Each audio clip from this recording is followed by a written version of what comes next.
Now to finish page 19, we start with number 5. How many terms does it have? It has 2 terms. So that means it's a possibility of being a difference of squares. Then you need to check if the first term is a perfect square, if the last term is a perfect square, and is it subtraction. If it is, then you can go ahead and factor it. Okay, so is the first term a perfect square? Well, no, you can't take the square root of 17 evenly. So I also need to check for a greatest common factor. And again, you should be good at greatest common factor by now, so I'm not going to write out the prime factors of each term. But if you look, they both have an A, so I can factor out an A. When I factor out one of these A's, then I'm left with a 17A in the first term. And when I factor out this A, then I'm left with a 24B in the second term. Okay, and that's all we can do with number 5. All right, number 6. It's 3 terms, so I'm going to look at it. The leading coefficient is 1. All right, so all you'll have to do is write the parentheses and put the square root of the first term in the first spot, and then figure out your signs, and then figure out what factor pair will combine to give you the middle term. All right, so these are the notes you would look at.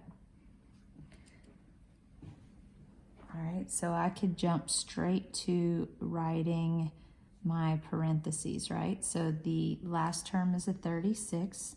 The factors of 36 are 1 and 36, 2 and 18. 3 will go into that, so 3 and 12. 4 will go into 36, 5 won't, and then you also have 6 times 6. Now this tells me that they are going to be the same signs and that they will both be negative. So I'm looking for a factor pair. Both of the factors are going to be negative. I'm looking for a factor pair that will combine to give me a negative 14. All right, so that would equal a negative 37. That would equal a negative 20. This would equal a negative 15, but I need it to be negative 14. This would equal a negative 13. This would equal a negative 12. All right, so none of the factor pairs will combine to give me the middle term. That means that I can't factor this, and there is no greatest common factor. Okay, so I can't factor this, so it is prime. So my answer can be prime, or you can just rewrite the problem. Either way. Okay, number 7.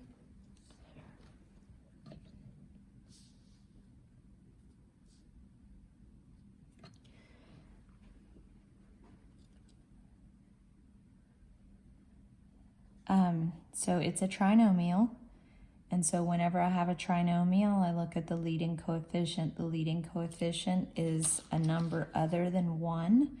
So these are the notes I'm going to look at. I'll multiply the first and the last numbers together, list the factor pairs of that product, find a factor pair that equals the middle term, and then I will use that factor pair to rewrite the middle term. And then I'm going to solve it by grouping the first 2 terms together and the last 2 terms together. So multiplying 3 and 8 together, I get a 24. List the factor pairs of 24. 3 and 8, 4 will go into it, 5 won't, and I already have 6. So I look at the signs. The signs are going to be different, and the larger one will be positive. So I know whichever factor pair I use, the larger factor will be positive. So I'm going to go ahead and do that. Now I'm looking for a factor pair that will combine to give me a positive 10. This would give me a 23. Here we go. A negative 2 and a positive 12. equals 10. So I'll use this factor pair to rewrite the middle term. Instead of writing 10x, I'm going to write that as a negative 2x plus 12x.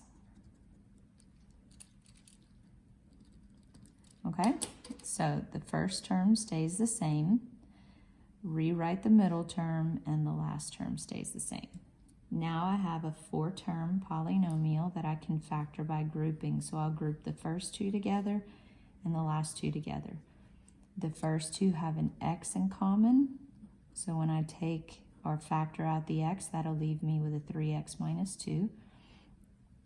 The last two have a 4 in common.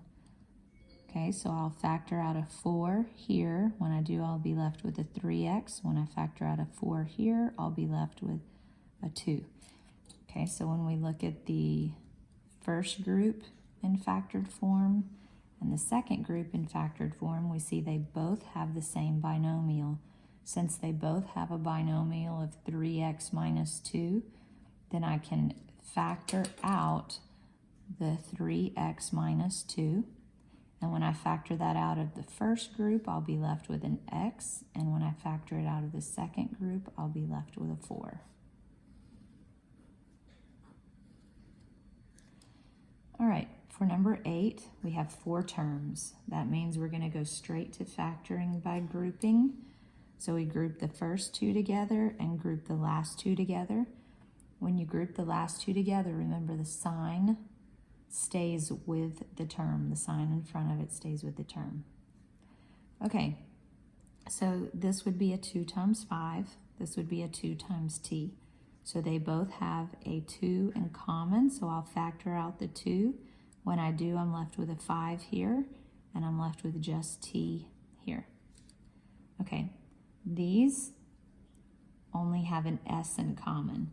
But I also notice I need both terms to be positive, so I'm going to factor out a minus s.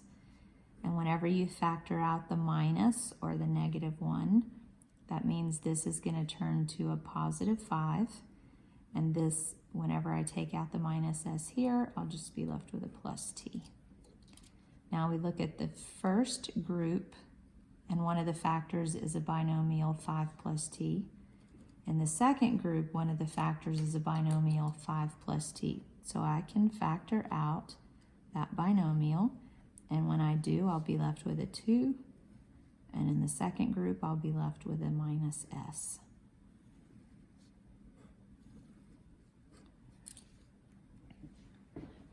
Okay.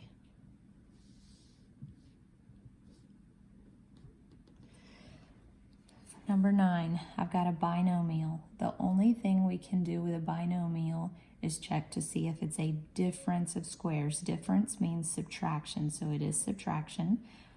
Is the first term a perfect square? Well, can I take the square root of the first term? Yes. Is the second term a perfect square? Well, can I take the square root of the second term evenly? I can take the square root of the coefficient, and d times d is d squared, so the square root of d squared is d. So yes, the terms, first and last terms, are perfect squares. It is subtraction, so I can go ahead and use the shortcut to factor it. Square root of the first term goes in the first spot. Square root of the last term goes in the last spot. One of them will be plus, one of them will be minus. Okay. Now, I would not rewrite this one and put the negative 49d squared first, because then it wouldn't be a subtraction problem anymore. You want it to stay minus. Okay, so don't rewrite the order of this first. Now, number 10, it's a difference of square. It's a binomial. We need to check for a difference of squares, but it isn't subtraction. Here, if I rewrite the order, then I will have subtraction. Okay, so see the difference in these two problems? This one was subtraction, so I don't rewrite the order. This one was not. It was the sum of a negative number and a positive number. So if we rewrite this, then I have the difference of two terms. Now, are these two terms perfect squares? Yes, I can take the square root of p squared and get p, and I can take the square root of 16 evenly, that's 4. Okay, so I can go ahead and write the answer. Square root of the first term goes in the first spot. Square root of the second term or the last term goes in the last spots. 1 is plus, 1 is minus, and there was no greatest common factor. Okay, so this is the answer. All right, for the last one, it probably looks familiar. It's a binomial, so we need to check and see if it's a difference of squares. Is it a difference? No, this is a sum of squares. You cannot factor a sum of squares, so automatically I know this is going to be prime. Oh, and they didn't have a greatest common factor. Okay, since it's prime, that means that this is the only factor, so you could actually write the problem as the factor, or you can just write the word prime. All right, for the last one, we have a trinomial. If it's a trinomial, then we check to see, is the leading coefficient 1, or is it a number other than 1? Okay, it's another number other than 1, so we're going to be using the notes from factoring a trinomial with a leading coefficient other than 1. So we're going to multiply the first and last term numbers together and list the factor pairs of that product. Okay, so that's how we'll start. Oh, first of all, is there a greatest common factor? No, they don't have anything in common. Okay, so 2 times 7 is 14. The factor pairs of 14 are 1 and 14, 2 and 7, and that's it. Okay, so now I'm going to check the signs. This tells me the signs are going to be the same, so they'll both be positive. So I know whichever factor pair I use, both factors are going to be positive. Okay, now I need to look for the factor pair that will combine to give me a positive 15. Well, a positive 1 and a positive 14 is what equals 15. So I'm going to use this to rewrite my middle term.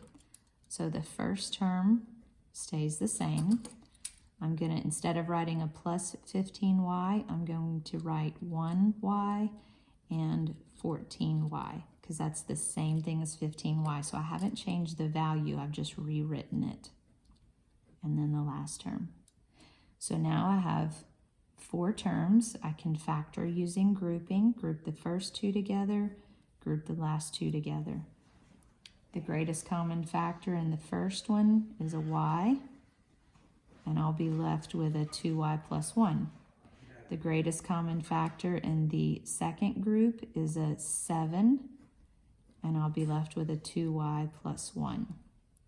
Now, whenever we looked at the factors of the first group and the factors of the second group, they both have a binomial 2y plus 1, so I can factor out that binomial 2y plus 1, and I'll be left with a y plus 7. And that's my answer. There's no greatest common factor to add to this, so that's it. Now remember, if you wrote these in the opposite order, put the 14y first and then the plus 1y second, you would still get this answer. It's just when you got to this step, your binomial that they had in common would have been the y plus 7. And you would have had a 2y here and a plus 1 here. Okay.